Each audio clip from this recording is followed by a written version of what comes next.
बोलिए सियावर रामचंद्र की जय, उमापति महादेव की जय, पवन सुत हनुमान की जय, राधे प्रिय कृष्ण चंद्र की जय, रामायण महारानी की जय, सनातन विश्व धर्म की जय, बोलो भाई सब संतन की जय।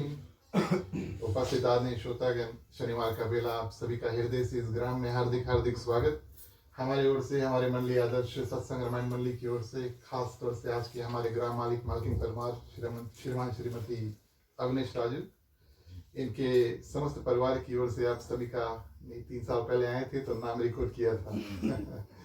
चलो ठीक है, इन परिवार की ओर से आप सभी को हृदय से स्वागत। प्रिय श्रोतागण, आज इनका सलीना पूजा था तो पंडित जी द्वारा रोड कथा इत्यादि का कार्य हुआ और नियम अनुसार प्रिय श्रोतागण रामचरितमानस यानी कि रामायण की कथा करने के लिए आपने हमें, हमारी मंडली को आमंत्रित किया। आप सभी को हृदय से धन्यवाद।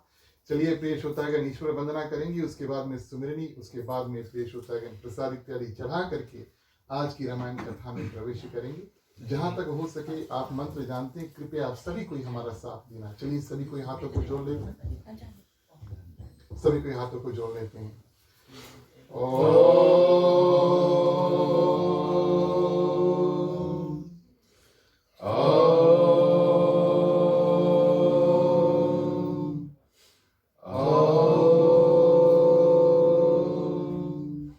ओम श्री गणेशाय नमः। ओम नमो भगवते वासुदेवाय। ओम नमः शिवाय। ओम भूर्भुवः स्वः तत्सवितुर्वरेण्यं भर्गो देवस्य धीमहि धियो यो न प्रचोदयात्। ओम सरस्वती नमस्तुभ्यं वरदे कामरूपिणि विद्यारंभं करिष्यामि सिद्धि भवतु मे सदा। पत्र पत्र विशालकाशी पद्म केसरी वर्णिनी नित्यं पद्मालयं देवी श्यामा पातु सरस्वती। ओम गुरुर्ब्रह्मा गुरुर्विष्णु गुरुर्देवो महेश्वर गुरुर् साक्षात् परब्रह्म तस्मै श्री गुरुवे नमः। तस्मै श्री गुरुवे नमः। तस्मै श्री गुरुवे नमः। ओम तमेव माता च पिता तमेव त्वमेव बन्धु च सखा तमेव त्वमेव विद्या द्रविणं तमेव तमेव सर्वं मम देव देव त्वमेव सर्वं मम देव देव त्वमेव सर्वं मम देव देव। ओम वासुदेवं सुतं देवं कंसचारूर्मर्दनं देवकी परमानन्दं श्रीकृष्णं वन्दे जगद्गुरु। श्रीकृष्णं वन्दे जगद्गुरु। श्रीकृष्णं वन्दे जगद्गुरु।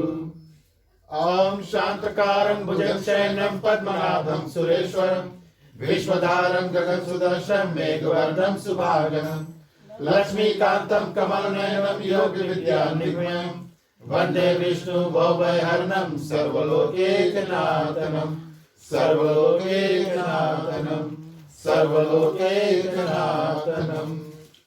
ओम शन्नो मित्रा शर्वणा शन्नो भवत्रमा शन्नो इंद्रो बृहस्पति शन्नो विष्णुरुक्रमा। नमो ब्रह्मणे नमस्तवायो तमेव प्रतीक्षं ब्रह्मासि तमेव प्रतीक्षं ब्रह्मा वदिष्यामि ऋतं वदिष्यामि सत्यं वदिष्यामि।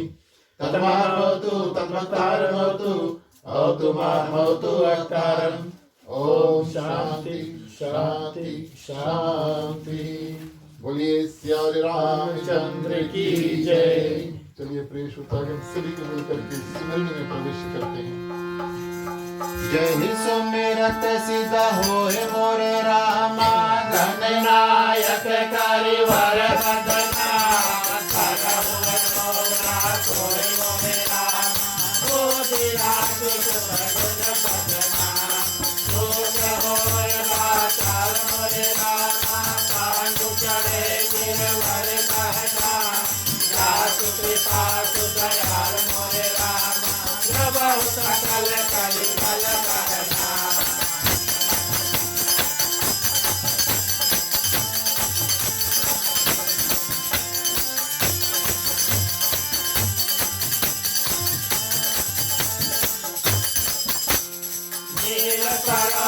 श्याम मोरे रामा करुणे अरुण बारिश नयना करव मनोर धाम मोरे रामा सदा क्षीर सागर शयना पूर्ण समते मोरे रामा उमार मन करुणाया जाहि दीन बरने मोरे रामा करव कृपा मर्दन नयना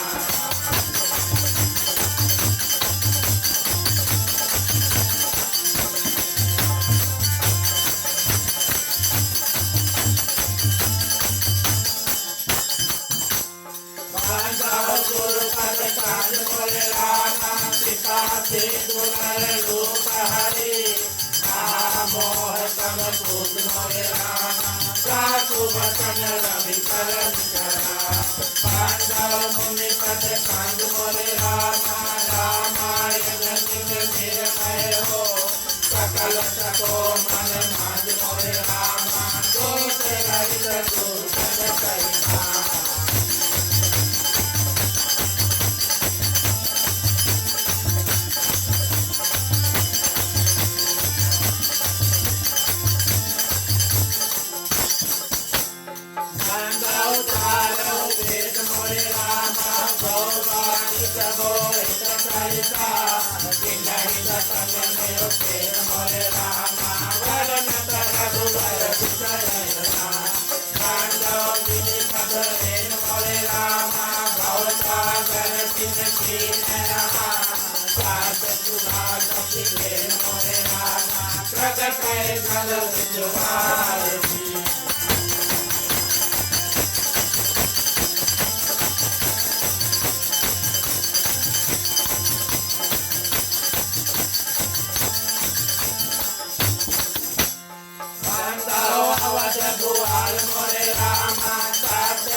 गुरु चरना बांध हो कर दो और प्रसन्न पुरवाहु सकला मान मनोरथ मोर विरायत जगदीश समा कहियत दीन नदी कांगो सीता रात सदा जिनहि परम प्रियति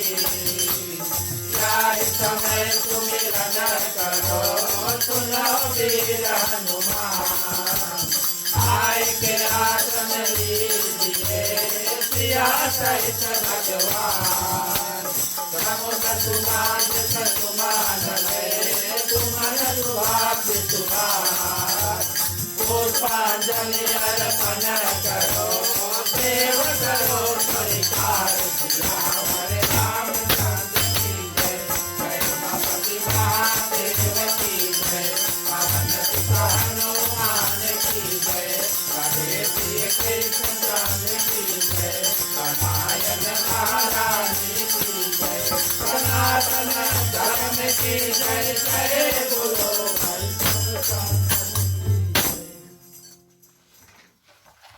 धन्यवाद प्रिय श्रोतागण। आगे बढ़ते हैं। चलिए, जो भी मेवा मिष्ठान भोग इत्यादि तैयार किया है, भोग गीत गाएंगे, उसके साथ में जो भी मेवा मिष्ठान है मुख्य श्रोता अर्पण करेंगे। आप सभी को साथ देना। राम रसिया मोरे मन बसिया रुचि रुचि भोग लगाओ रसिया। राम रसिया मोरे मन बसिया रुचि रुचि भोग लगाओ रसिया।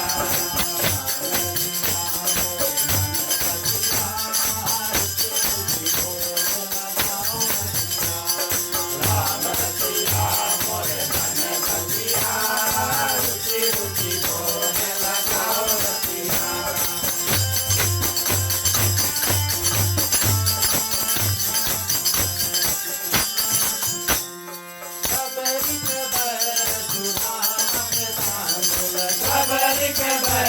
सुदामा के तांडुल गबर के बैल सुदामा के तांडुल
चंद्र की जय।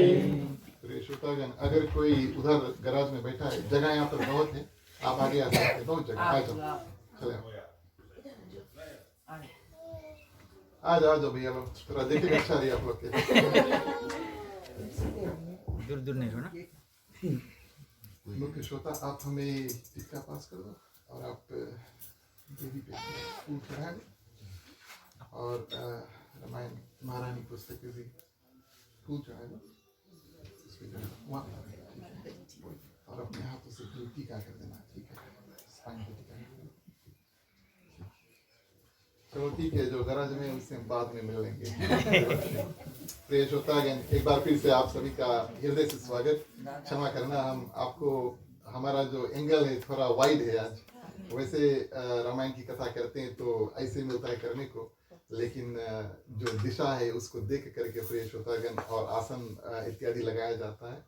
तो हम कोशिश करेंगे आप सभी को देखें, लेकिन आप तो सभी को हमें देख सकते हैं। तो आप सभी का हृदय से स्वागत करते हैं हमारे आज के ग्राम मालिक श्रीमान श्रीमती अवनीश राजू, उनके समस्त परिवार की ओर से। 3 साल पहले, जैसे कि हमने कहा, यहाँ पर हमने आकर एक बार उनके सलीना पूजा में रामायण की कथा की थी, और उस समय हमारे ख्याल से उनके पहले पुत्र का जन्मदिन था, ऐसा था।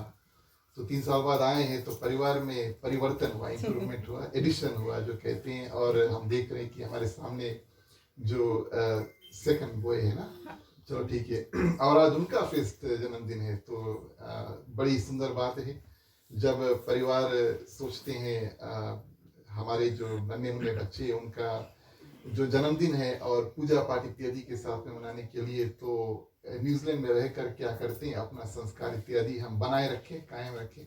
और आप सभी श्रोता को हृदय से धन्यवाद देते हैं, आप सभी ने इनका निमंत्रण स्वीकार किया, परिवार है, मित्र हैं और यहाँ पर उपस्थित हुए हैं। और रामायण की कथा तो सुनेंगे, लेकिन हमारे जो नन्हे मुन्ने बच्चे उनका जो जन्मदिन है उसमें भी आप शामिल हो सकेंगे।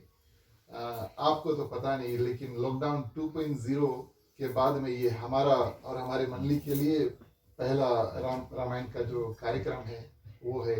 तो ये तो ज़रूर है कि कुछ ना कुछ मिस्टेक होगा, कुछ दिन हो गए और पिछली बार हमने अगस्त की शुरुआत में और रामायण की कथा जो उसको की थी, लेकिन प्रिय श्रोतागण हृदय से धन्यवाद देते हैं इस परिवार को जो हमारे लिए और जो दूसरी बार जो रामायण की कथा शुरू करने का कार्रवाई, अब यहाँ से जो बुकिंग है पूरा 6 हफ्ता भुगते हैं, लेकिन हमारे आज के जो मुख्य श्रोता है वो पहले हैं और इनके ग्राम पर उपस्थित थे। एक बार फिर से हृदय से आप सभी का हार्दिक हार्दिक स्वागत करते हैं।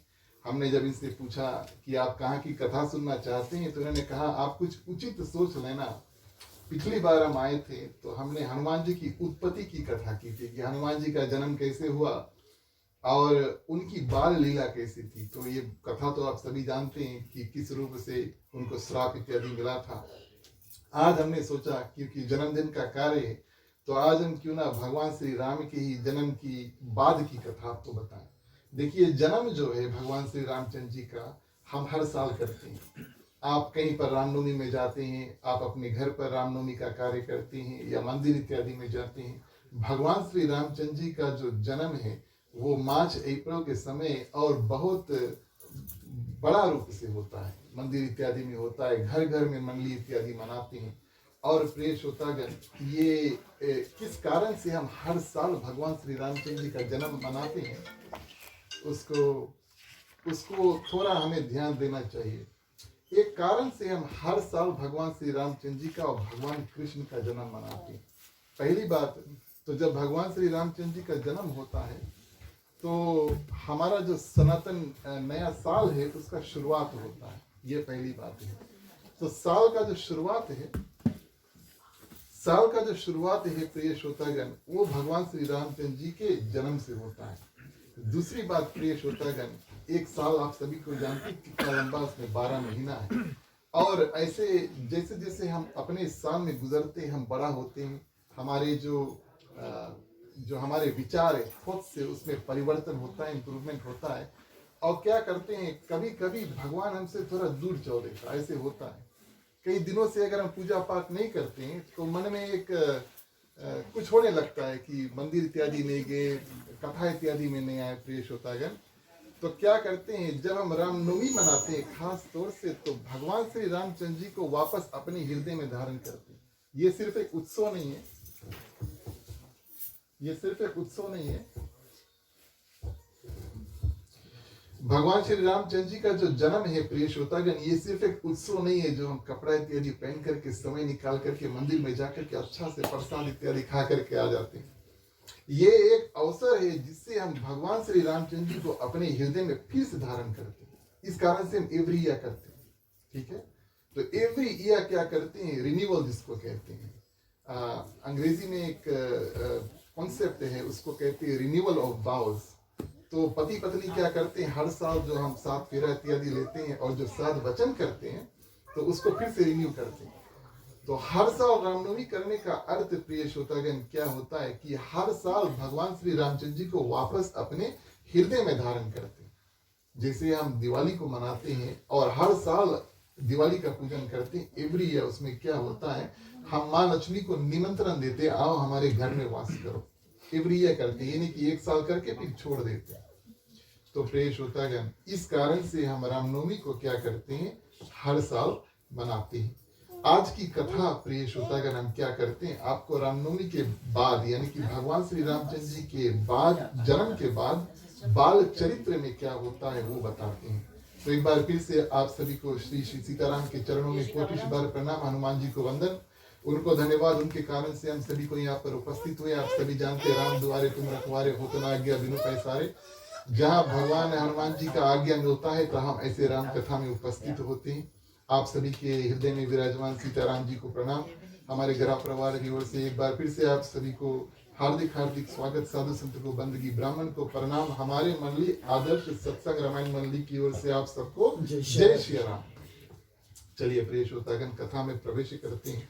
और चैत्र का महीना आप सभी को जानते हैं, शुक्ल पक्ष दिन के समय भगवान श्री राम का जन्म 12 बजे मध्याह्न को हुआ था। एक नहीं 4 भाई का जन्म हुआ था। और प्रिय श्रोतागण राजा दशरथ, माँ कौशल्या, कैकेयी और सुमित्रा के आंगन में 4 बालक का जन्म हुआ। पहले पुत्र थे प्रिय श्रोतागण, आप सभी जानते हैं राजा दशरथ क्या करते हैं, पुत्रेष्टि यज्ञ कराते हैं, श्रृंगी ऋषि कराते हैं और खीर इत्यादि मिलता है। तीनों रानियां खीर का पान करती है और उसके बाद में क्या होता है प्रिय श्रोतागण, भगवान श्री राम, भरत, लक्ष्मण और शत्रुघ्न चारों भाइयों का जन्म होता है। अच्छा, तारीफ की बात हम आपको बताएं, भगवान श्री रामचंद्र जी का जब जन्म अयोध्या में हुआ सभी कोई सुखी थे। उत्सव की कथा है ना, तो उत्सव में सेलिब्रेशन है, उत्सव यानी सेलिब्रेशन। उत्सव में क्या होता है, हम सभी कोई बहुत उत्साहित होते हैं, हैप्पी होते हैं, खुशी होते हैं। और क्या होता है प्रिय श्रोतागण, जश्न इत्यादि होता है, सभी कोई बहुत खुशी होते हैं, नाचते गाते झूमते।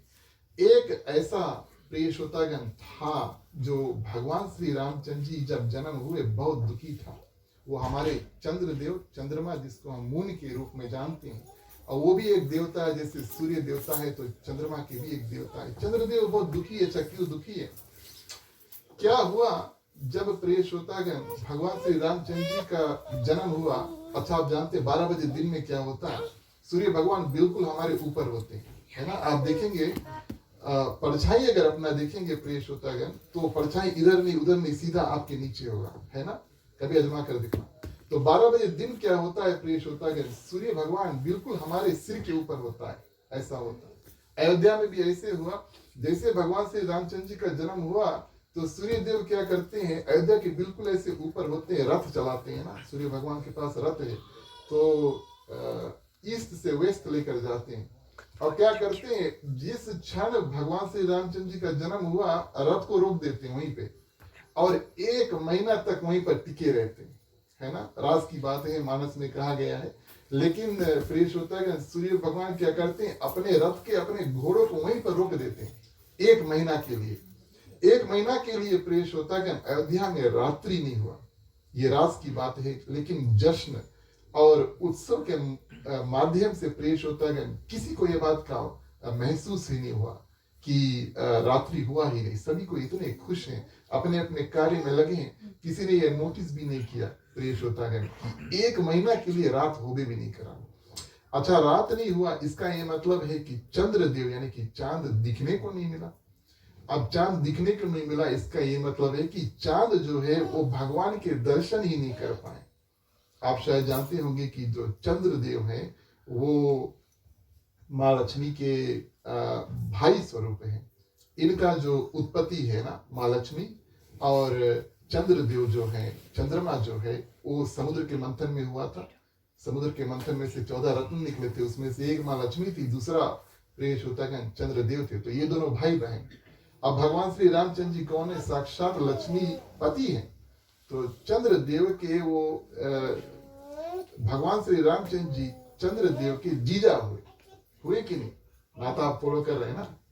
तो भाई और बहन का नाता है, माँ लक्ष्मी और चंद्रदेव, और माँ लक्ष्मी के साक्षात पति भगवान श्री रामचंद्र जी। तो भगवान श्री राम क्या हुए, चंद्रदेव के जीजा हुए।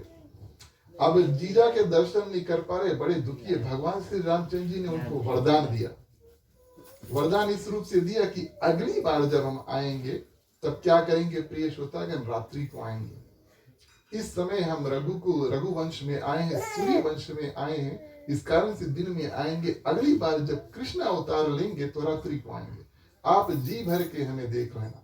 दूसरा वरदान देते, बोले भले सूर्य वंश में हम आए हैं, लेकिन अपने नाम के आगे हम आपका नाम जोड़ लेंगे। इस कारण से हम कहते हैं सियावर रामचंद्र की जय, कहते हैं कि नहीं, राधे प्रिय कृष्ण चंद्र की जय। तो भगवान श्री राम क्या करते हैं, उनको ये आशीर्वाद, ये वरदान दे देते हैं।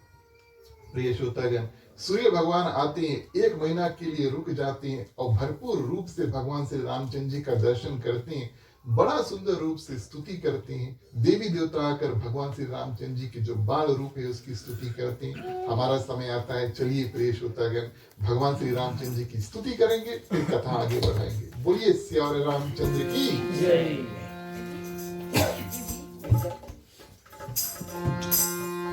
श्री रामचंद्र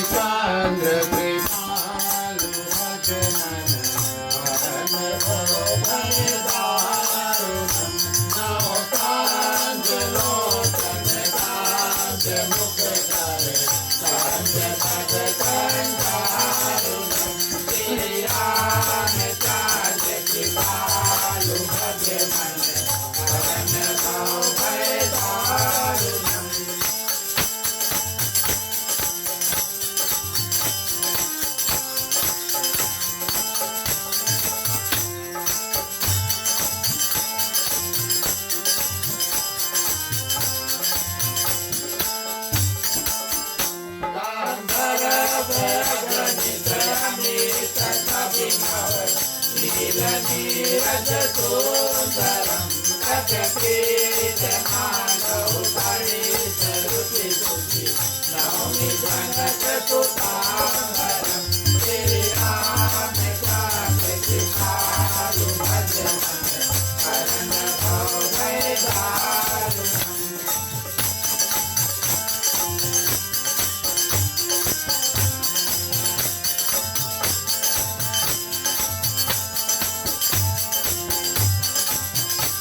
बोलिए सियारे रामचंद्र की जय। धन्यवाद प्रिय श्रोतागण। उत्सव की कथा है और प्रिय श्रोतागण अयोध्या में उत्सव चल ही रहा और भगवान शंकर माँ पार्वती को कथा बताते हैं। रामचरितमानस की कथा प्रिय श्रोता में गोस्वामी तुलसीदास जी कथा बतवाते हैं और प्रिय श्रोतागण ऋषि का संवाद जो होता है त्रिवेणी तट पर उसकी कथा भी है, लेकिन ज्यादा से ज्यादा मानस की राम कथा जो भगवान शंकर बताते हैं। तारीफ की बात हम आपको बताएं, गोस्वामी तुलसीदास जी थोड़ा सा लिखते हैं, गीतावली में ज्यादा इसके बारे में लिखते हैं, लेकिन यहाँ पर तुलसीदास जी रामायण में क्या करते हैं, रामचरितमानस में ये लिखते हैं कि जब भगवान शंकर माँ पार्वती को ये जन्म की कथा बता रहे थे तो कहते हैं कि हे पार्वती, हे देवी, हमने आपसे कुछ छुपाया है, हमने आपसे कुछ छुपाया है, कुछ सीक्रेट है, कुछ राज है जो हमने आपसे छुपाया है। तो माँ पार्वती पूछती है कि आपने ऐसा क्या छुपाया है? तो भगवान शंकर कहते हैं अब ये राज हम आपको बताते हैं कि जिस समय भगवान श्री रामचंद्र जी का जन्म हुआ, हमारे हृदय में, हमारे नहीं भगवान शंकर के हृदय में इच्छा हुई कि हम जाएं और बाल रूप शिष्य रूप भगवान श्री रामचंद्र जी का दर्शन करें।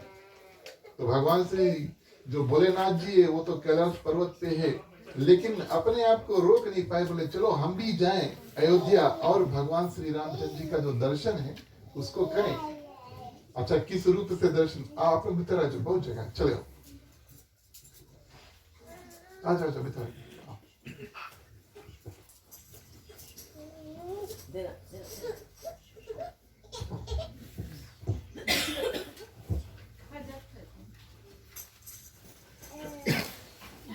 तो प्रिय श्रोतागण, भगवान शंकर के हृदय में अभिलाषा जागी कि हम भी जाएं और भगवान श्री राम के बाल रूप का दर्शन करें। अच्छा, माँ पार्वती को नहीं बताया, अपने आप निकल गए। वैसे तो अगर आप भगवान शंकर माँ पार्वती की कथा देखें तो उनका तो दिनचर्या जो है 3 घंटे, तो ये पति पत्नी ग्रस्त जीवन में लगभग हम सभी को ही है, तो ये बात हम आपको बता देते हैं कि भगवान शंकर अपना गृहस्थी जीवन, पति पत्नी का जीवन कैसे निभाते हैं। माँ पार्वती को लेकर 3 घंटे हर दिन घूमने के लिए निकल जाते हैं, प्रियावश, हर दिन, है ना। तो क्या करते हैं, माँ पार्वती को लेकर निकल जाते हैं, लेकिन एक बार क्या करते हैं, अपने आप अकेले निकल जाते हैं और जाते हैं प्रिय श्रोतागण अयोध्या में, और मनुष्य का रूप लेकर जाते हैं। अब अपना जो भगवान शंकर वाला रूप है वो जटा और त्रिशूल इत्यादि, सांप इत्यादि प्रिय श्रोतागण उसके साथ में अगर जाएंगे तो सब उसको देख कर डर जाएंगे। और फिर प्रिय श्रोतागण मनुष्य की नगरी में जा रहे हैं, इस कारण से मनुष्य का रूप धारण कर लिया।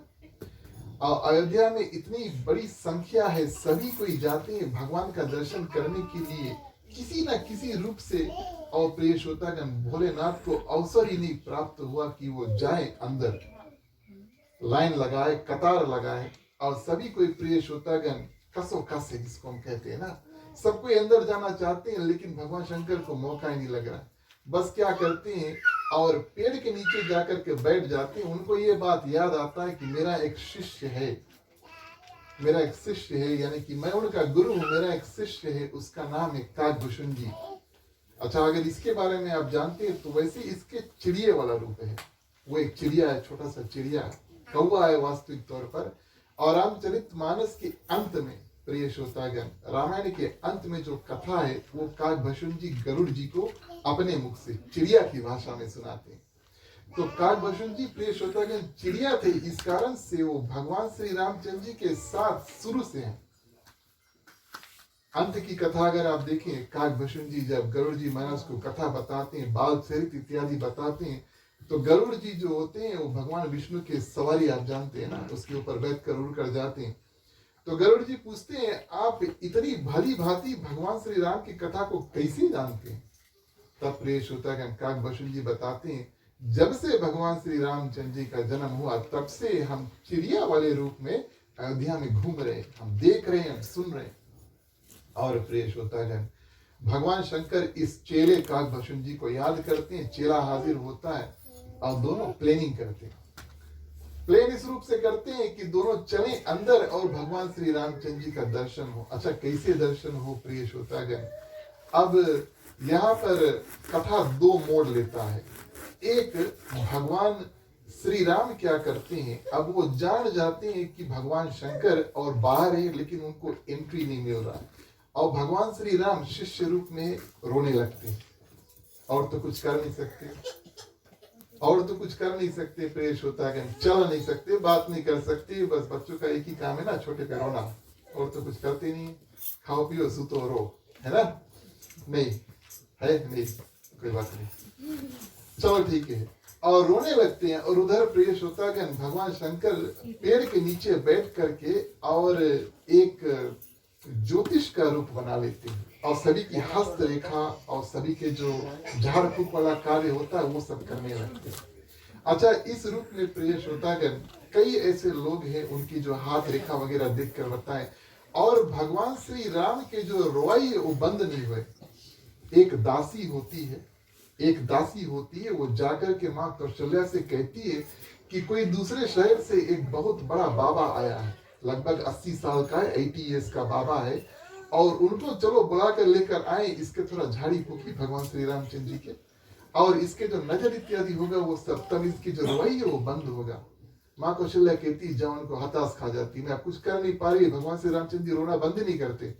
तब प्रिय श्रोतागण दासी बाहर जाती है, और काकभूषण जी क्या करते हैं, मनुष्य का रूप ले लेते हैं। भगवान शंकर जो होते हैं वो ज्योतिष का रूप लेकर के दोनों प्रवेश द्वार पर पहुंचते हैं, एंट्री जो अयोध्या का जो प्रवेश द्वार है वहां पर पहुंचते हैं। तब प्रिय श्रोतागण जो सिक्योरिटी गार्ड होते हैं वो पूछते किसको अंदर जाना है, तो भगवान शंकर कहते हैं ज्योतिष मैं हूँ और उसको ठीक करने वाला मैं हूँ।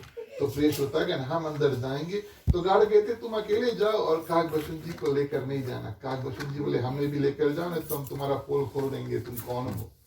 इस रूप में प्रिय श्रोतागण अब भगवान शंकर कहते हैं कि मैं बहुत बूढ़ा हूँ, 80 ईयर्स का हूँ, और मुझे अच्छी तरह से दिखाई नहीं देता है, तो मैं अपने चेले को साथ में लेकर जाऊंगा, चेला हाथ देखी और बोलने का कार्य मैं करूंगा। ये प्लानिंग कर लेते हैं। है ना, ताकि दोनों को प्रिय श्रोतागण और अंदर जाने का अवसर प्राप्त हुए।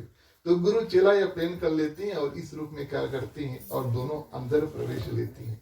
देखिए, वैसे जब बच्चा छोटा होता है तो माताओं के हृदय में थोड़ा डर होता है कोई अनजान व्यक्ति को देने के लिए, ऐसा होता है ना। इसी कारण से काफी परिवार में ऐसी पड़ता है कि 6 हफ्ता वो बच्चे के घर से बाहर नहीं निकलनी, है ना, 6 हफ्ता नहीं निकलनी, घर ही में रखिए। तो घर में भी जो आएगा प्रिय श्रोतागण वो जाना माना व्यक्ति होगा, ताकि बच्चे का जो परिचय है या किसी और अनजान व्यक्ति का छाया ना पड़े। अब प्रिय श्रोतागण, माँ कौशल्या भगवान श्री रामचंद्र जी को अपने गोद में लिए हुए हैं। भगवान तो रो रहे हैं और वो भोलेनाथ को, ज्योतिष रूप में भोलेनाथ को और बच्चे को देना नहीं चाहती, उनको ट्रस्ट नहीं करती, उनको जानती नहीं है ना। इस रूप में प्रिय श्रोतागण क्या करते हैं, बोले दूर से तुम्हें जो करना है वो करो। और प्रिय श्रोतागण, भोलेनाथ कहते हैं भगवान श्री राम को एक बार मुझे दर्शन करने का, दूर से ना दर्शन करने का अवसर प्राप्त कराओ। जैसे प्रिय श्रोतागण माँ कौशल्या घुमा करके भगवान श्री राम के दर्शन भोलेनाथ से कराते, दोनों की आंख मिलते, 2-2 आंख 4 होते, दोनों एक दूसरे को देखते हैं। भगवान श्री राम क्या करते हैं, रोना बंद और हंसते हंसते किलकारी मारने लगते हैं। अच्छा, किलकारी मारने लगते हैं। अब माँ कौशल्या को थोड़ा, हाँ ये व्यक्ति जो कुछ जाने हैं, ये कुछ कर सकते हैं। अब क्या करते हैं, तब धीरे से लेकर आकर प्रिय श्रोतागण और भोलेनाथ को क्या करते हैं, देते हैं।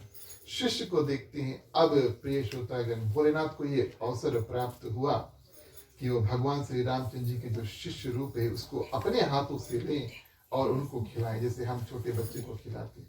ये अवसर प्रिय श्रोतागण ज्यादातर अयोध्या में जितने लोग हैं उनको प्राप्त हुआ।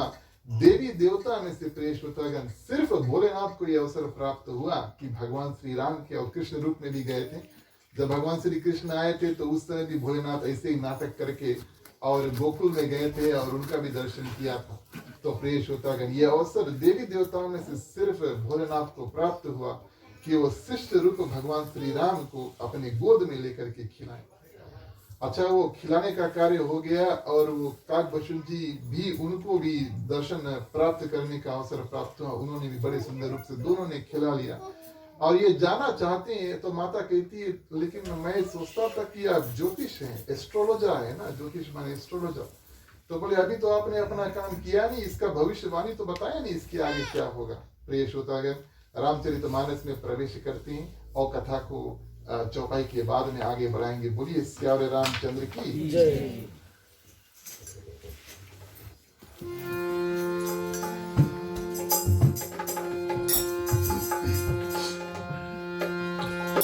प्यारे प्यारे श्रोतागण आओ चले, रामायण की कथा सुने। प्यारे प्यारे श्रोतागण आओ चले, रामायण की कथा सुने।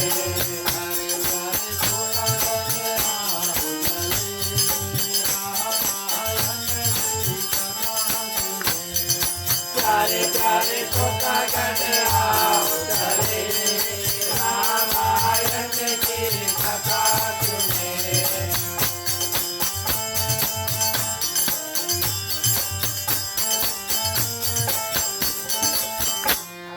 मंगलमय रामायण नाम, साधु प्रसन्नमय कीन प्रणाम। रामायण सुर तरु दीनाया, दुख भय दूर निकट जो आया। प्यारे प्यारे श्रोतागण आओ चले, रामायण की कथा सुने।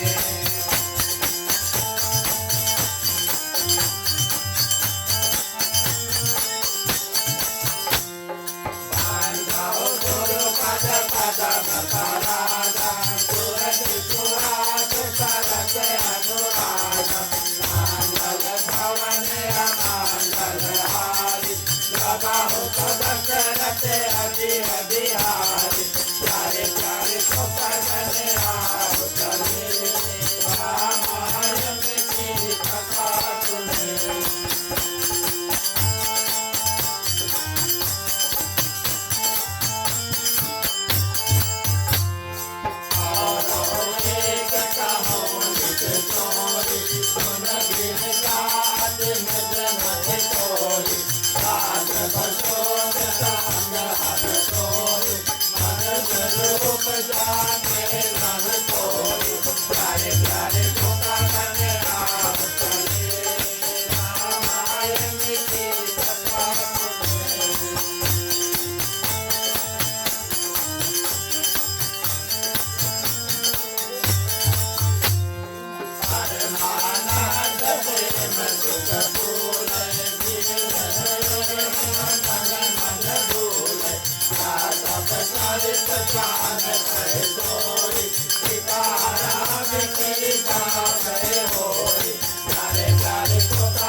और इस रूप में क्या करते हैं, अब माँ कौशल्या कहते हैं, भोलेनाथ से कहते हैं, ज्योतिष हो तो इनके जो भविष्य है वो भी बता दो। तो प्रिय श्रोतागण, वैसे तो भोलेनाथ भगवान शंकर सबके भविष्य के बारे में जानते हैं और पूरी तरह से उनको पता है कि भगवान श्री रामचंद्र जी को क्या करना है। तो कुछ कुछ बातें क्या करते हैं, माँ कौशल्या से बताती है। माँ कौशल्या कुछ प्रश्न करती है कि भगवान श्री रामचंद्र जी विवाह करेंगे कि नहीं। तो बोले हाँ अवश्य विवाह करेंगे, बहुत सुंदर कन्या होगी। कितनी विवाह करेंगे। तो प्रिय श्रोतागण, भोलेनाथ कह देते हैं, बोले एक स्त्री से सिर्फ विवाह करेंगे। तो माता थोड़ा दुखी होती है। उस समय क्या होता है, उन जमाने में ना पड़ता था कि राजा के पास कई रानियां होती, एक नहीं कई रानियां होती। जैसे राजा दशरथ के पास 3 थे। तो माता सोचती है एक के पतुआई तो थोड़ा सेवा मिली, ढेर पतुआई तो थोड़ा ढेर सेवा मिली, है ना। तो थोड़ा दुखी हो जाती है। लेकिन भोलेनाथ कहते हैं कि आप चिंता ना करें, वो एक जो पतो घर में आएगी वो 100 के बराबर होगी, वो बहुत सुंदर सुशील कन्या इत्यादि होगी। प्रिय श्रोतागण, माँ सीता के बारे में बता देते हैं। और आगे पूछते हैं कि प्रिय श्रोतागण, भगवान राम के बारे में माँ कौशल्या पूछते हैं कि अयोध्या के राजगद्दी पर बैठी कि नहीं बैठी, अब कब बैठी। तो प्रिय श्रोतागण, यहाँ पे भोलेनाथ क्या करते हैं, माता को अति दुख ना हो। भोलेनाथ तो जानते हैं कि भगवान श्री रामचंद्र जी 14 वर्ष के लिए वनवास के लिए चल देंगे। लेकिन क्या करते हैं, माता को कह देते हैं कि माता आप चिंता ना करें, भगवान श्री रामचंद्र जी अवश्य अयोध्या की गद्दी पर बैठेंगे, इसमें कोई संदेह नहीं है, 100% है। लेकिन कब बैठेंगे ये हाथ की रेखा थोड़ा अच्छा दिखाई नहीं है, अभी छोटा बच्चा है ना। तो बोले वाला लाइन थोड़ा बना नहीं है अभी, कभी कभी आप एस्ट्रोलॉजर के पास जाएंगे थोड़ा आनाकानी कर देंगे, है ना। बोले अभी अच्छा दिखाई नहीं है, फिर आना कुछ लेके आना, तब फिर नहीं। चलो अच्छा, आप लोगों का एक्सपीरियंस नहीं है, चलो ठीक है, अच्छा है। लेकिन प्रिय श्रोतागण क्या करते हैं, और जो जो बातें हैं माँ कौशल्या को बता करके भोलेनाथ आगे बढ़ते हैं, वापस चल देते हैं। और माँ पार्वती से कथा बैठकर बताते हैं, कैलाश पर्वत पे ना कथा बैठकर बताते हैं दोनों। तो माँ पार्वती से कहते हैं कि हमने एक चोरी की और हमने आपको ना साथ में लेकर गए ना तो फिर और आपको बताया भी कि उस समय हम भी गए थे। तो माँ पार्वती हंसने लगी बैठ करके। तो भोलेनाथ, प्रिय श्रोतागण, माँ पार्वती से पूछते हंस क्यों रहे। बोले भोलेनाथ, हमने आपको देखा कि आप चोरी चोरी चुपके चुपके यहाँ से कहीं जा रहे हैं, हम आपके पीछे पीछे गए। हमने देखा आप कड़ी धूप में वहां पर और बहुत दुखी थे, आप अयोध्या के अंदर जाना चाहते थे, आपको कोई ले जाने वाला नहीं था, कोई अवसर नहीं प्राप्त हुआ। तो मैंने क्या किया, दासी का रूप धर के माँ कौशल्या के पास गई और उनसे कहा कोई बाबा बैरे बैठा उसके अंदर लेकर दी। तो प्रिय श्रोतागण, आप पार्वती मैया को देखें तो भोलेनाथ जो लक्ष्य करना चाहते हैं, जो उनका ऑब्जेक्टिव था भगवान श्री रामचंद्र जी से मिलने का, तो पत्नी ऐसी जो भोलेनाथ यानी कि अपने पति के जो लक्ष्य, भगवान से मिलने का जो लक्ष्य है उसको पूरा करा दे, ये माँ पार्वती होती है। तो दोनों प्रिय श्रोतागण ये कथा बैठ करके कैलाश पर्वत पर करते हैं। अयोध्या की ओर चलते हैं और जन्म हुआ उसके बाद में प्रिय श्रोतागण क्या करते हैं, नामकरण संस्कार, है ना। भगवान श्री राम आए हैं, भरत आए हैं, लक्ष्मण आए हैं और शत्रुघ्न आए हैं, तो गुरु वशिष्ठ प्रिय श्रोतागण आकर के और चारों भाइयों का जो नामकरण संस्कार है वो करते हैं। तो राजा दशरथ और माँ कौशल्या से कहते हैं कि जिनका नाम लेकर के और सभी को आराम मिलेगा, आराम मिलेगा, शांति मिलेगा, पीस मिलेगा, जिनका नाम लेकर के सभी को आराम मिलेगा उसका नाम होगा राम। इस कारण से हम उनको भगवान श्री राम कहते हैं। बड़ा साधारण सा नाम है और बहुत सुंदर नाम है। और इनका नाम लेकर के मनुष्य रूप में प्रेष होता है। भगवान श्री रामचंद्र जी लगभग 10,000 वर्ष ऐसे जीवित हैं। उसके बाद में वो फिर अपने धाम को वापस चल देते हैं। लेकिन उनका नाम माध्यम से गुरुजी उस समय बता देते हैं कि इनके नाम माध्यम से और कई पीढ़ी, कई लोग, युगों युगों के जो लोग होते जैसे हम और आप, नाम लेकर के अपने जीवन पार करके और भगवान के परम धाम तक पहुंच जाएंगे। ऐसा सुंदर उनका नाम होगा। नाम में बहुत शक्ति है। भरत के बारे में बताते हैं प्रिय श्रोतागण, पालन पोषण करने वाला वो भरत होगा। और जिस भगवान श्री रामचंद्र जी के जो फाउंडेशन, जो रथ होगा प्रिय श्रोतागण, वो होगा भरत। जो भी कार्य भगवान श्री रामचंद्र जी करते हैं उसमें भरत उनको सहयोग प्राप्त कराता है, किसी ना किसी रूप से वो मजबूती रखता है। आप ध्यान दें इस बात का कि जब भगवान श्री रामचंद्र जी वन चल देते हैं तो अयोध्या का देखभाल कौन करता है? भरत। लेकिन वो गद्दी पर नहीं बैठता है। तो भगवान श्री रामचंद्र जी के रथ को जो स्थिर रखे और सुखी रखे उसको भरत कहते हैं। और लक्ष्मण प्रिय श्रोतागण, एक मन से अपने मन से, और उनका एक ही लक्ष्य होगा, वो भगवान श्री राम होगा। और लक्ष्मण का कोई लक्ष्य है नहीं, यानी कि ऑब्जेक्टिव है नहीं। लक्ष्य यानी ऑब्जेक्टिव, एम। तो प्रिय श्रोतागण वो होगा लक्ष्मण। और जो शत्रुओं का वध कर दे प्रिय श्रोतागण, उनका नाम होगा शत्रुघ्न। तो इस रूप से गुरु वशिष्ठ क्या करते हैं, चारों भाइयों का जो नामकरण संस्कार इत्यादि कर देते हैं। और उसके बाद में प्रिय श्रोतागण 1 साल पे क्या होता है, चूड़ामणि का कार्य होता है। और उस समय क्या करते हैं, जो बाल, बच्चों का जो बाल होता है, 1 साल बाद उसको पूरा जो सिर होते हैं मुंडा कर देते हैं ना, 1 साल बाद करते हैं।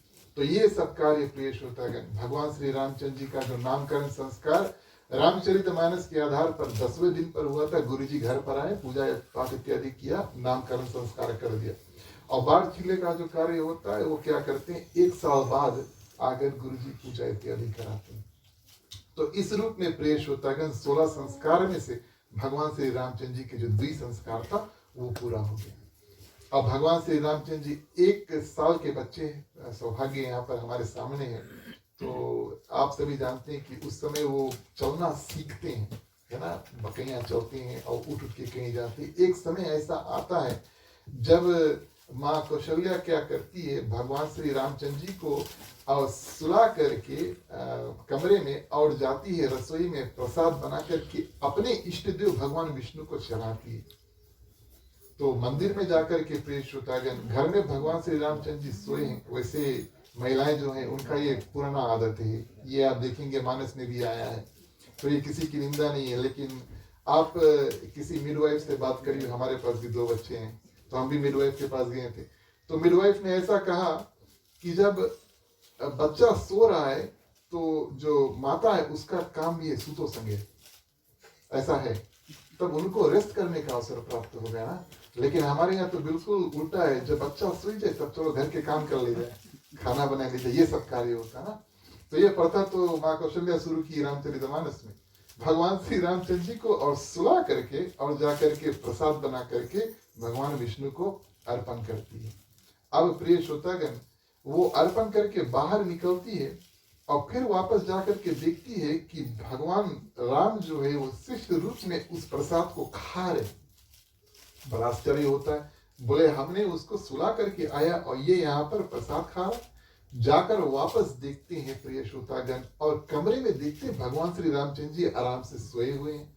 फिर दौड़कर जाते मंदिर में, देखते प्रसाद खा रहे, 2-3 चक्कर मारी, देखते ना कि इधर भी है उधर भी, कैसे हो सकता है, अभी तो चल नहीं पा रहा।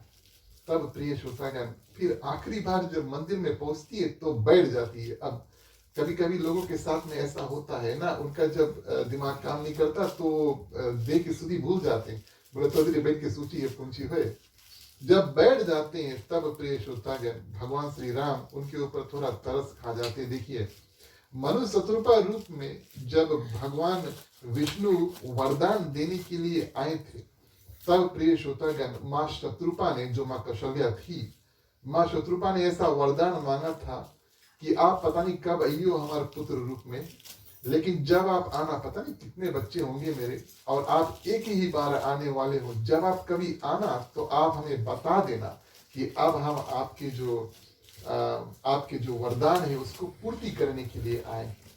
तो इस रूप में प्रिय श्रोतागण भगवान श्री राम क्या करते हैं, देखते हैं कि माता बिल्कुल दुखित है और मन उनका काफी घबराया हुआ है, तब क्या करते हैं, विष्णु भगवान वाला रूप मंदिर में उनको दिखा देते हैं।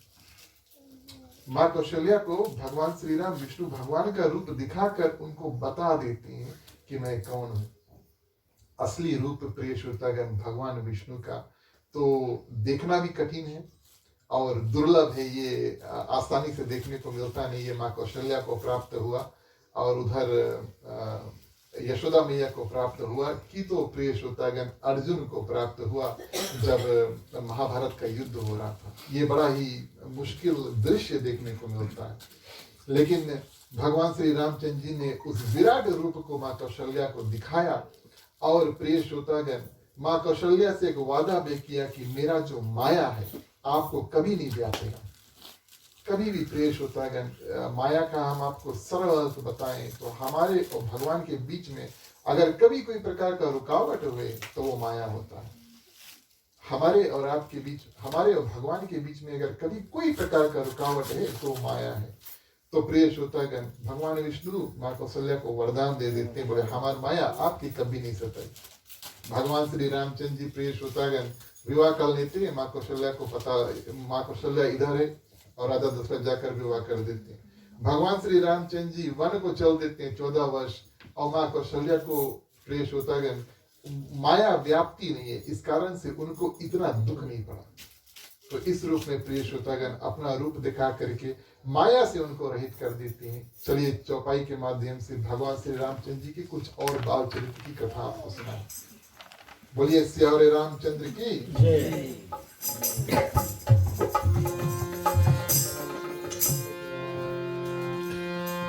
मंगल भवन मंगल हारी, दाता हो तो दशरथ अजय बिहारी। मंगल भवन मंगल हारी, दाता हो तो दशरथ अजय बिहारी।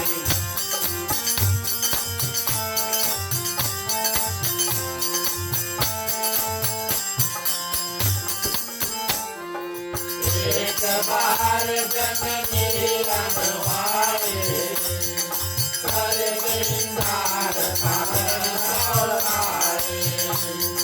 निज कुल एक देव भगवाना, पूजा है सुधीर भगवाना। मंगल भवन मंगल हारी, सदा हो दशरथ अजय बिहारी।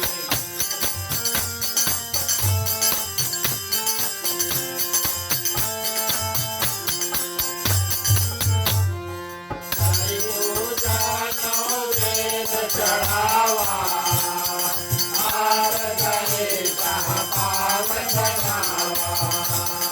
बहुरी मात कहाँ बलिहारी, भोजन करत निज सुख जारी। मंगल भवन मंगल हारी, सदा हो तो दशरथ अजय बिहारी।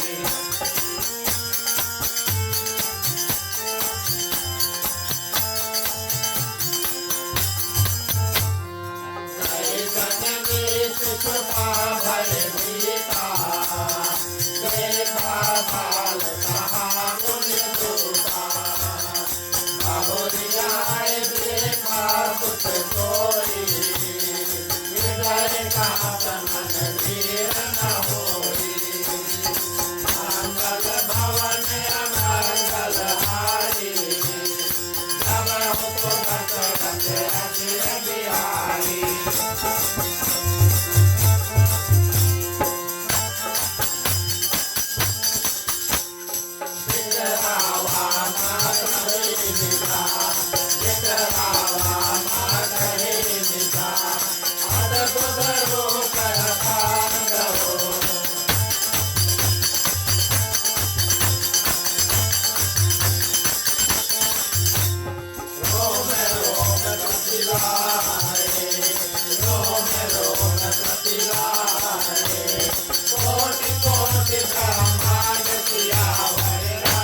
धन्यवाद प्रिय श्रोतागण। गोस्वामी तुलसीदास जी आगे भगवान श्री रामचंद्र जी के बाल रूप का विवरण करते हैं। ये एक ओर से आप देखें काफी आश्चर्य वाली बात है प्रिय श्रोतागण कि हम भगवान श्री रामचंद्र जी के जो बाल कथा है वो बहुत कम जानते हैं और बहुत कम सुनते हैं, लेकिन भगवान श्री कृष्ण के जो बाल कथा है वो बहुत ज्यादा है ना। तो आप देखें तो त्रेता युग में भगवान श्री रामचंद्र जी आए, उनके बाल की कथा बहुत कम है और उनके जो बड़े होने की कथा क्या क्या किया उन्होंने। अहल्या का ध्यान किया, अहल्या का ध्यान किया प्रिय श्रोतागण, जितने राक्षसों को मारा, रावण को मारा, वापस आए, ये सब विस्तार में, लेकिन उनके बालकपन की कथा बहुत कम है। और भगवान कृष्ण द्वापर में जब आए तो ठीक उल्टा, उनके जो बालकपन की कथा है, जो शरारत की कथा है और शैतानियां इत्यादि जो करते थे भगवान श्री कृष्ण, उनकी कथा बहुत विस्तार है। एक एक राक्षस के कैसे मारी प्रिय श्रोतागण गोकुल में, ये सब बहुत बड़ा रूप से कहा गया। तो यहाँ पर गोस्वामी तुलसीदास जी क्या करते हैं, दो तीन ऐसे कथा की विवरण करते हैं भगवान श्री रामचंद्र जी के बाल चरित्र की, और फिर क्या करते हैं सीधा विश्वामित्र जो होते हैं आकर के भगवान श्री रामचंद्र जी को लेकर चल देते हैं। ये कथा आप सभी को जानते हैं। विश्वामित्र जी आते हैं और क्या करते हैं, भगवान श्री रामचंद्र जी लक्ष्मण जी को अपने साथ में लेकर चल देते हैं। बाल रूप का विवरण गोस्वामी तुलसीदास जी करते हैं प्रिय श्रोतागण, और उनके जो सुंदर रूप है, जैसे आप भगवान श्री रामचंद्र जी को छोटे पे देखेंगे और आप उस बात को कहते हैं कि भगवान श्री रामचंद्र जी के साथ में हमेशा लक्ष्मण होता है और शत्रुघ्न हमेशा भरत के साथ में होता है। और उसके बाद में क्या करते हैं, भगवान श्री रामचंद्र जी के जो सुंदर रूप है उसके बारे में बताते हैं। एक ऐसा दृश्य प्रिय श्रोतागण पेंट करते हैं, पिक्चर पेंट करते हैं गोस्वामी तुलसीदास जी कि इस रूप में और भगवान श्री रामचंद्र जी माँ कौशल्या की गोद में बैठा है और उनके कान, उनके गाल बहुत सुंदर है, उनके थोड़ी ये बात बहुत सुंदर है प्रिय श्रोतागण। दो दो सुंदर, उस समय जिस समय की कथा गोस्वामी तुलसीदास जी बताते हैं, उस समय भगवान श्री रामचंद्र जी के पास सिर्फ 2 दांत थे। जब दांत नहीं है बच्चों का तो उनका एक अलग रूप होता है, तब 1-2 दांत आ जाए वो एक अलग रूप होता है, और पूरा दांत हो जाए फिर एक अलग रूप होता है ना। तो जैसे जैसे बच्चे बढ़ते हैं प्रिय श्रोतागण, वैसे वैसे उनका जो रूप है उसमें परिवर्तन भी होता है। तो इस रूप में प्रिय श्रोतागण गाल के बारे में बताते हैं, नासिका और तिलक, भगवान श्री रामचंद्र जी को माता हमेशा तिलक लगा करके रखती थी, और ये विवरण कोई कर नहीं सकता प्रिय श्रोतागण। जन्म से ही भगवान के बाल जो है वो चिकने हैं, बहुत शाइनी चिकने बाल, और घुंघराले हैं, केली केली बाल है ना, सीधा बाल केली केली बाल थे। तो पुराना जमाना में अगर आप देखेंगे 30-40 ईयर्स बैक भी लोग क्या करते हैं, बेल बॉटम पहनते थे ना, आपको याद है कि नहीं? तो हमारे जीवन में तो ये लौट कर वापस नहीं आए तो अच्छा है, लेकिन उस जमाने में क्या करते थे, बेल बॉटम थे, और आप उन जमाने के लोगों को देखेंगे वो बाल लंबे लंबे रखते थे ना, है कि नहीं? और केली केली बांटते, पता नहीं कैसे केली करते थे, तो वो छोड़ देते हैं। लेकिन उस रूप का विवरण करते हैं भगवान श्री रामचंद्र जी का, जो काले काले सुंदर बाल प्रिय श्रोतागण, और सुंदर से घुंघराले यानी कि केली केली, और माता क्या करती है, बहुत प्रकार से उनको बनाकर सवार के कंघी वगैरह लगा करके झाड़ कर बहुत सुंदर से रखती है प्रिय श्रोतागण।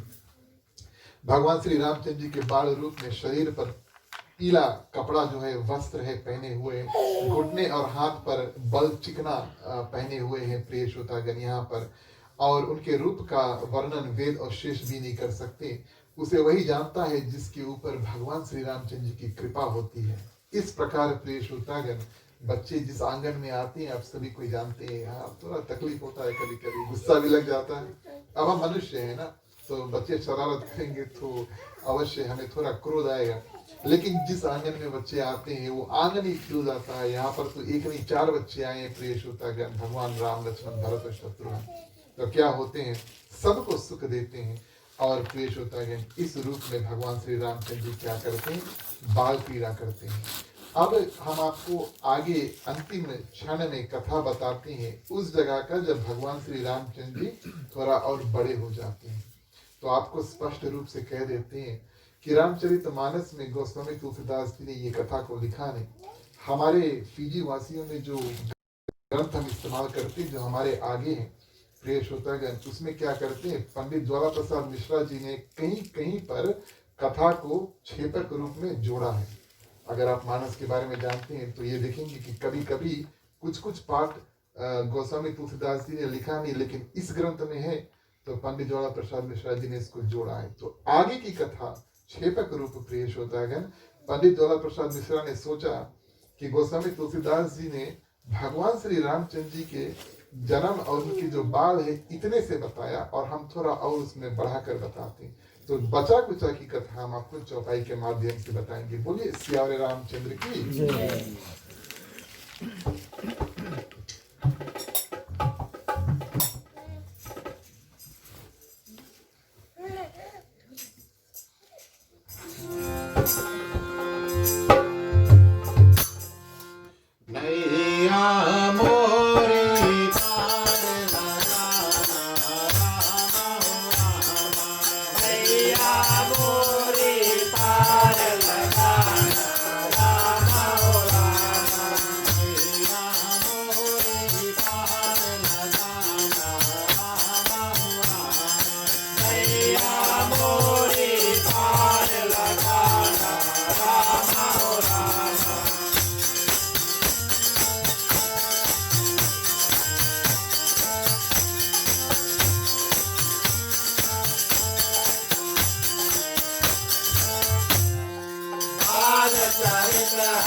धन्यवाद प्रिय श्रोतागण। इस रूप में इस रूप में भगवान श्री रामचंद्र जी थोड़े बड़े होते हैं। एक बार ऐसा हुआ कि अयोध्या में एक मदारी आया। मदारी का कार्य उसके साथ एक बंदर होता है और क्या करते हैं प्रिय श्रोतागण, बंदर को नचाते हैं लोग, टोली बनाकर देखते हैं, कुछ पैसे इत्यादि देते हैं। तो उस रूप से मदारी क्या करते हैं, अपना जीवन को चलाता है। अच्छा, मदारी आता है प्रिय श्रोतागण, भगवान श्री रामचंद्र जी को जो मदारी वाला बंदर वाला शव है दिखाकर चल देता है। जैसे जाता है भगवान श्री रामचंद्र जी रोने लगते, मुझे भी एक बंदर चाहिए। तो प्रिय श्रोतागण, राजा दशरथ कई अनेक बंदर लेकर आकर के दिखाते हैं। भगवान श्री रामचंद्र जी सबको ठुकरा देते, नहीं इसको नहीं, इसको नहीं, इसको नहीं चाहते हैं। और हताश खाकर फिर, क्योंकि भगवान श्री रामचंद्र जी जिद कर लेते हैं कि मुझे एक बंदर लाकर दो, लेकिन जो भी आए उसको नकार देते हैं। और क्या करते हैं, गुरु वशिष्ठ के पास जाते हैं। गुरु वशिष्ठ दिव्य दृष्टि से देखते हैं कि इस समय भगवान श्री रामचंद्र जी हनुमान जी से मिलना चाहते हैं। तो क्या करते हैं, राजा दशरथ से कहते हैं कि तुम दूत भेजो सुग्रीव और बाली के पास, दुई भाई जो किष्किंधा में है, उनसे कहो कि एक बानर भेजो। तो प्रिय श्रोतागण, दूत जाते हैं और बानर और भगवान शंकर क्या करते हैं, मदारी रूप में, भगवान शंकर स्वयं मदारी रूप में और बाल रूप जो हनुमान जी उसको लेकर के बोले, उनसे कहते हैं चलो आज पिता का बुलावा है, आएगा जब बुलावा हरि का, छोड़ के सब कुछ जाना पड़ेगा ना। तो इस रूप में प्रिय श्रोतागण, भगवान शंकर क्या करते हैं, खुद मदारी बन जाते हैं और बाल रूप जो हनुमान जी उसको लेकर के अयोध्या पहुंचते हैं। और कई दिन प्रिय श्रोतागण, भगवान श्री रामचंद्र जी और बाल रूप जो हनुमान जी होते हैं वो खेलते हैं। कथा में ऐसा भी आता है कि जो आगे का प्लानिंग है, कब भगवान श्री रामचंद्र जी हनुमान जी से वापस मिलेंगे, आगे क्या करना, ये सब छोटे पे ये लोग बात कर लेते हैं। और प्रिय श्रोतागण, एक और मुख्य बात आपको बताएं, अयोध्या में और हनुमान जी का आना तो गोस्वामी तुलसीदास जी ने लिखा, लेकिन जाना नहीं लिखा। कहने का भाव प्रिय श्रोतागण, जहाँ पर हनुमान जी पहुंच जाते हैं फिर वहां से उनको निकालना नहीं चाहिए ना। जीवन में जब भगवान का परिवर्तन हो जाए, जब भगवान का एंट्री में होता है, तो किसी रूप से भगवान को निकालना नहीं चाहिए। इस कारण से गोस्वामी तुलसीदास जी क्या करते हैं, हनुमान जी का आना लिखते हैं, उनका जाना नहीं लिखते। भगवान श्री रामचंद्र जी थोड़ा और बड़े होते हैं और प्रिय श्रोतागण, एक समय वो पतंग उड़ाते हैं। आप सभी जानते हैं ना पतंग। तो भगवान श्री रामचंद्र जी क्या करते हैं, अपने आप पतंग बनाते है ना, वो बाजार से लेकर या कोई और बनाकर और अपने उड़ाए, ऐसे नहीं, वो अपने हाथों से पतंग बनाते हैं तब उसको उड़ाते हैं। अब भगवान कोई चीज बनाए तो वो बहुत सुंदर होगा ना, अति सुंदर होगा। तो वो पतंग उड़ाते हैं प्रिय श्रोतागण, पतंग बना बहुत सुंदर और उड़ता है इतनी ऊंचाई पर कि वो स्वर्ग तक पहुंच जाता है। भगवान श्री रामचंद्र जी का पतंग वो स्वर्ग तक पहुंच जाता है। वहां पर इंद्र भगवान का पुत्र होता है, उसकी पत्नी, कहने की इंद्र भगवान के जो पतो होती है, और उस सुंदर पतंग को देखती है और पतंग को वहीं पर रोक लेती है। अब भगवान श्री रामचंद्र जी खींचे नीचे से, पतंग तो नीचे आए नहीं। हनुमान जी से कहते तुम जाओ ऊपर देखो, हम तो मनुष्य रूप में हैं, हम तो जाएंगे नहीं। हनुमान जी से कहते तुम जाओ। हनुमान जी छोटे थे उस समय, इस कारण से उनको अपनी शक्ति का पूरा अंदाज था।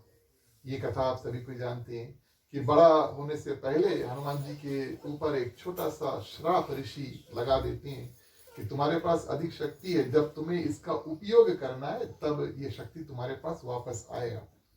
तो प्रिय श्रोतागण, छोटे समय में हनुमान जी के पास जो शक्ति था उसके बारे में वो भली बातें जानते थे। स्वर्ग लोग पहुंचते हैं और जो जयंत की स्त्री होती है, पत्नी होती है, उनसे कहते हैं कि ये पतंग छोड़ दो, मेरे स्वामी का पतंग है। और प्रिय श्रोतागण, जो पत्नी होती है कहती है अगर पतंग इतना सुंदर है तो पतंग बनाने वाले को, चलाने वाले को मैं दर्शन करना चाहती हूँ। हनुमान जी फिर नीचे आते हैं, भगवान श्री रामचंद्र जी से कहते हैं कि वो तो आपके दर्शन करना चाहते हैं और वो नीचे तो आना नहीं चाहती, आपको ऊपर जाना पड़ेगा। तो भगवान श्री रामचंद्र जी कहते हैं मैं तो नीचे आ चुका हूँ, अब ऊपर नहीं जाऊंगा। उनसे कहना और अरण्य कांड में जब हम वन में रहेंगे तब उनका दर्शन करेंगे। तो जयंत की पत्नी प्रिय श्रोतागण अरण्य कांड में आकर के भगवान श्री रामचंद्र जी का वन में दर्शन करते हैं।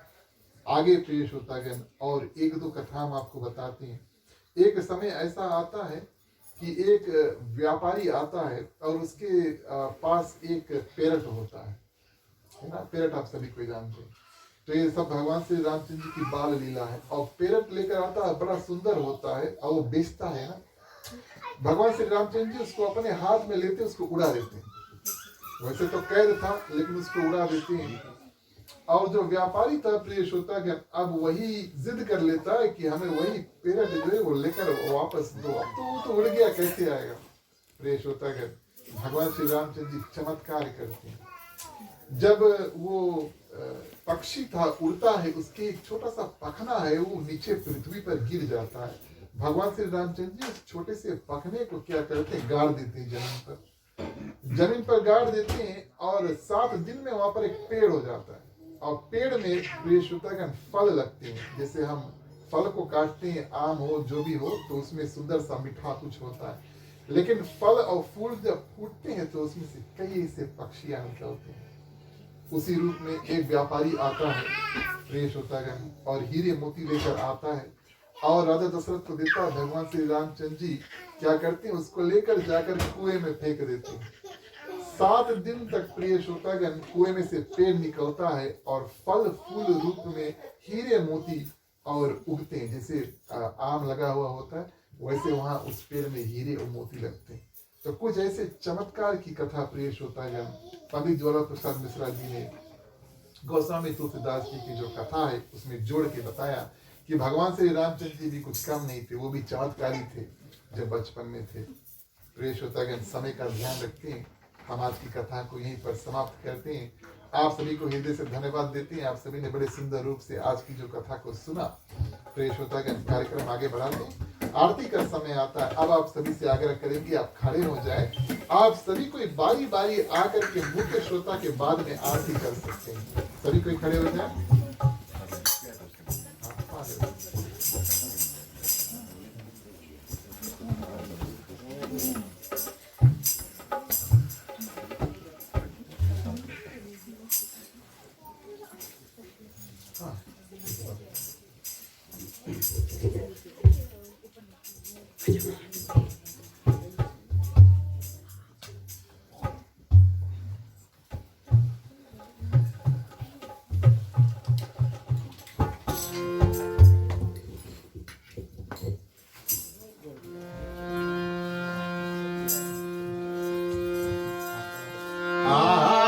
श्री रामायण जी की आरती, श्री रामायण जी की आरती,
बोलिए श्री रामचंद्र की जय। श्री श्रोतागण, अगर कुछ लोग बचे आप अभी भी आकर आरती कर सकते हैं।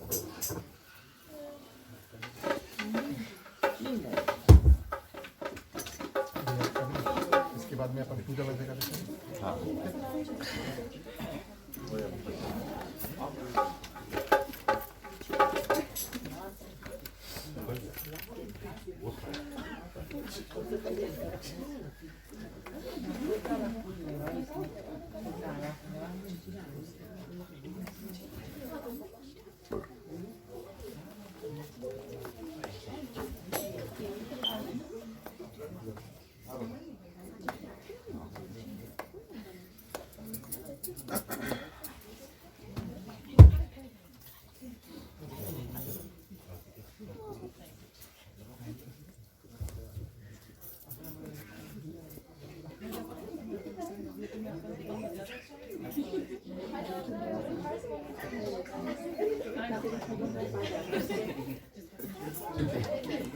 भैया आप पूजा वगैरह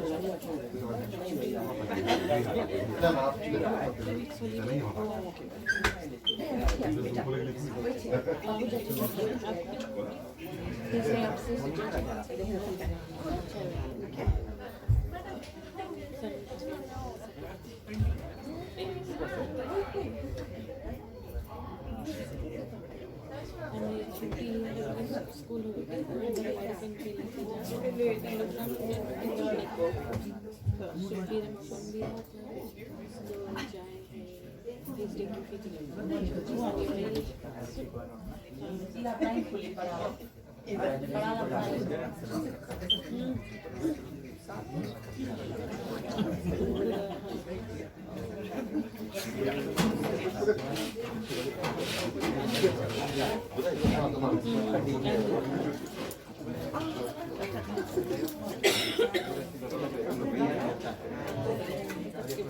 हम फिनिश किया सेकंड लास्ट 2 days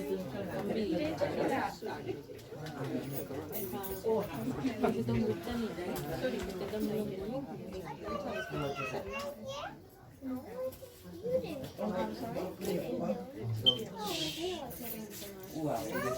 बड़ा ट्रक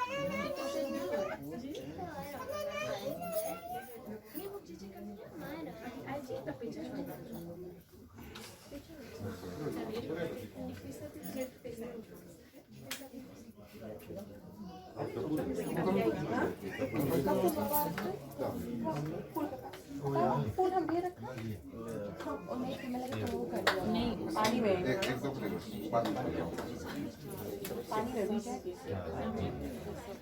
तुम्ही हो माता पिता, तुम्ही हो बंधु सखा, तुम्ही हो जो खिल सके ना वो फूल हम है, तुम्हारे चरणों के धूल हम है, दया की दृष्टि सदा ही रखना, तुम्ही हो बंधु सखा, तुम्ही हो साथी, तुम्ही सहारे, कोई न अपना सिवा तुम्हारे, तुम्ही हो नैया, तुम्ही केवलिया, तुम्ही हो बंधु सखा, तुम्ही हो बंधु सखा, तुम्ही हो बंधु सखा, तुम्ही हो। ओम कर्पूर गौरम करुणावतारम संसार सारं भुजगेन्द्रहारं सदा वसन्तं हृदयारविन्दे भवं भवानी सहितं नमामि, भवं भवानी सहितं नमामि, भवं भवानी सहितं नमामि।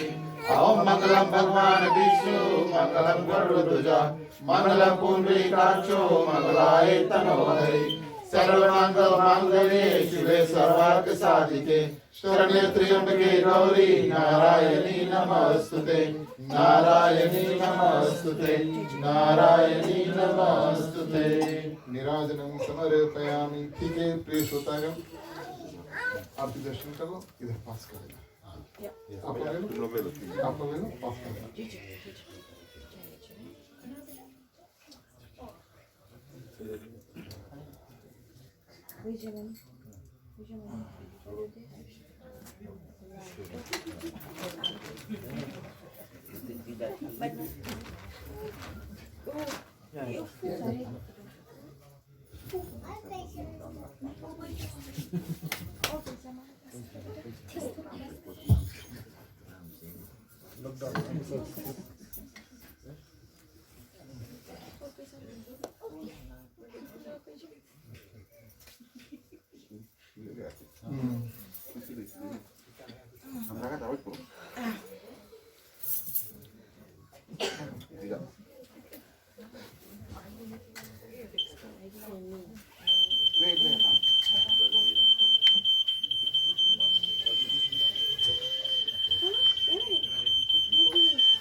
धन्यवाद प्रिय श्रोतागण, आप सभी से आग्रह करेंगे आप अपने अपने स्थान पर बैठ जाएं।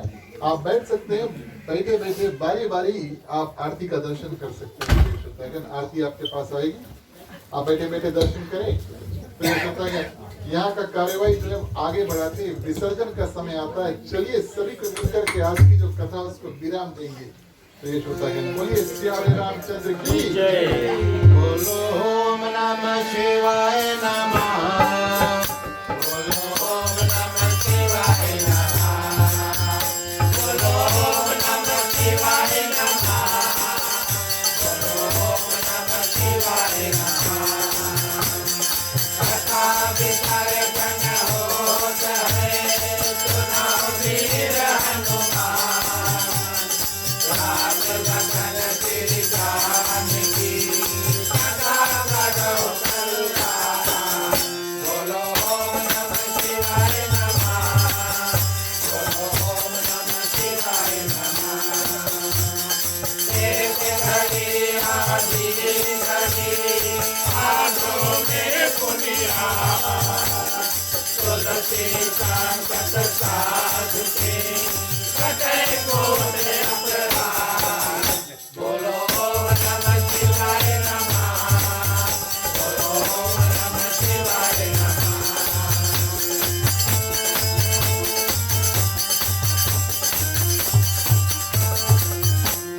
जो जन जहाँ से आए हो, कथा सुनो मन लाए, अपने अपने धाम को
धन्यवाद प्रिय श्रोतागण। अंतिम क्षण में सबसे पहले चलिए शुभकामनाएं करते हैं मंत्रों के साथ में अपना कल्याण, यहाँ पर जितने लोग हैं सबका कल्याण, सबका स्वास्थ्य, सबको सुख संपत्ति की प्रार्थना करेंगे। भगवान से मांगने का वक्त आता है, कृपया करेंगे सभी कोई अपने अपने हाथों को खोल लेते हैं।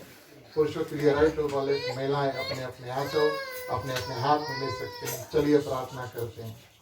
स्वस्ति प्रजभ्यः परिपालयन्तः न्यायेन मार्गे मही महिषा गोब्राह्मणभ्यो शुभमास्तु नित्यं लोकाः समस्ताः सुखिनो भवन्तु सर्वे भवन्तु सुखिनः सर्वे सन्तु निरामयाः सर्वे भद्राणि पश्यन्तु मा कश्चित् दुःखभाग् भवेत् अपौत्र पौत्राणां सन्तु पौत्राणां सन्तु पौत्राणां निर्धनाः साधनाः सन्तु जीवन्तु शारदं शतमे मम जीवन्तु शारदं शतमे मम जीवन्तु शारदं शतमे मम।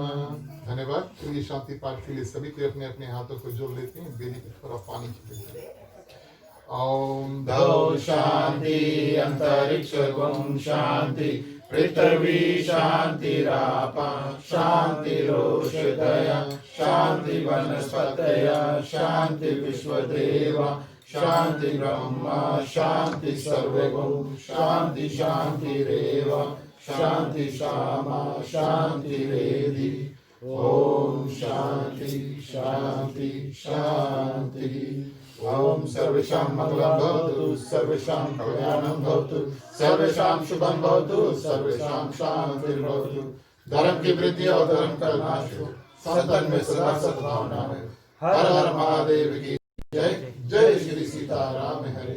ओम नमः पार्वती पतये हर हर महादेव हरे। जय जय वीर बजरंगी हर हर महादेव हरे। ज्यादा से ज्यादा भगवान शंकर माँ पार्वती को बताते हैं। कागभूषण जी, गरुड़ जी जो चिड़िया है उसको